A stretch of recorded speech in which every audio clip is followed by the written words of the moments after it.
গতকাল একাদশ শ্রেণীর ভর্তির নীতিমালা প্রকাশ করা হয়েছে। তোমরা নিশ্চয়ই নীতিমালাটা দেখে নিয়েছো। তোমাদের অনলাইনে আবেদন শুরু হবে আগামী 2 সেপ্টেম্বর থেকে 10 সেপ্টেম্বর পর্যন্ত আবেদন চলবে।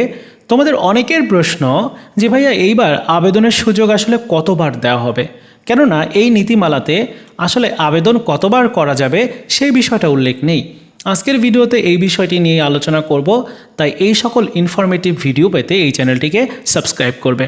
তো প্রথমত যে বিষয়টি, এই নীতিমালাটা আসলে শিক্ষা বোর্ডগুলোকে নির্দেশনা দিচ্ছে শিক্ষা মন্ত্রণালয়, এবং তাদেরকে নির্দেশনা দেওয়া হচ্ছে যে ভর্তির জন্য অনলাইনে আপনারা আবেদন গ্রহণ শুরু করবেন 2 সেপ্টেম্বর থেকে এবং 10 সেপ্টেম্বর পর্যন্ত এই আবেদনটা চলবে। এরপর পুনর্নিরীক্ষণ সহ পুনর্মূল্যায়নের ফলাফল যদি পরিবর্তন হয়, সেই সকল শিক্ষার্থীদের আবার আবেদন করার ডেট হচ্ছে 12 তারিখ থেকে 13 তারিখ পর্যন্ত। এরপর পছন্দক্রম পরিবর্তন করা যাবে 12 তারিখ থেকে 13 তারিখের পর্যন্ত। এই সময়টার মধ্যে নির্বাচিত শিক্ষার্থীদের ফল প্রকাশ করা হবে 17 তারিখে। এরপর শিক্ষার্থী নির্বাচন নিশ্চয়ন, মানে যে কলেজে সিলেক্টেড হবে ওই কলেজের সিলেকশন যদি সে করতে চায়, তাহলে 17 তারিখ থেকে 19 তারিখের মধ্যে রাত 8টার মধ্যে সিলেকশনটা কমপ্লিট করতে হবে বা নিশ্চয়নটা করতে হবে।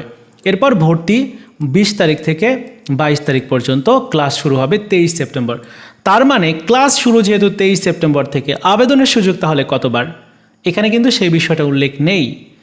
তবে আমার কাছে ব্যক্তিগতভাবে মনে হয় ভর্তির বিজ্ঞপ্তিতে এই বিষয়টা খুব ভালো করে দেওয়া থাকবে, যদিও এখনও ভর্তির বিজ্ঞপ্তিটা পাবলিশ হয়নি।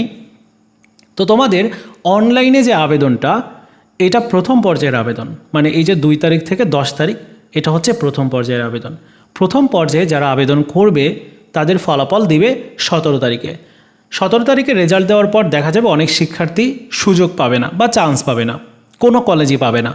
আবার অনেক শিক্ষার্থী আছে যে কলেজ পেয়েছে তার সেই কলেজটি পছন্দ নয়। এই ধরনের শিক্ষার্থীদের জন্য পরবর্তীতে কিন্তু আরেকবার দ্বিতীয় পর্যায়ের আবেদন করার সুযোগ দেওয়া হবে। এটা কিন্তু 100% কনফার্ম নিউজ। বিভিন্ন সোর্স থেকে আমি এই আপডেটটা পেয়েছি যে তোমাদের অনলাইনে আবেদনটা যখন প্রথম পর্যায়েরটা শেষ হবে, প্রথম পর্যায়ের ভর্তি শেষ হয়ে যাবে, তারপর দ্বিতীয় পর্যায়ের আবেদনের সুযোগ দিবে। দ্বিতীয় পর্যায়ের যে আবেদনের সুযোগ, সেখানে কিন্তু আবার এরকম ডেট দেওয়া হবে আবেদন করার, 3 থেকে 4 দিন সময় দেওয়া হবে আবেদন করার জন্য। দ্বিতীয় পর্যায়ে আবেদন করার পর দ্বিতীয় পর্যায়ের ফলাফল দিবে, দ্বিতীয় পর্যায়ের ভর্তি নিবে। দ্বিতীয় পর্যায়ের ভর্তি নেওয়ার পরে আবার তৃতীয় পর্যায়ের আবেদন শুরু হবে। অর্থাৎ 3 বার তোমাদের আবেদন করার সুযোগ রয়েছে। এখন এটা ভর্তির নীতিমালাতে উল্লেখ নাই, তবে ভর্তির বিজ্ঞপ্তিতে বিষয়টা উল্লেখ থাকবে আমার কাছে যতটুকু মনে হয়। তো ভর্তির বিজ্ঞপ্তি আসলেই বিষয়টা জানতে পারবো।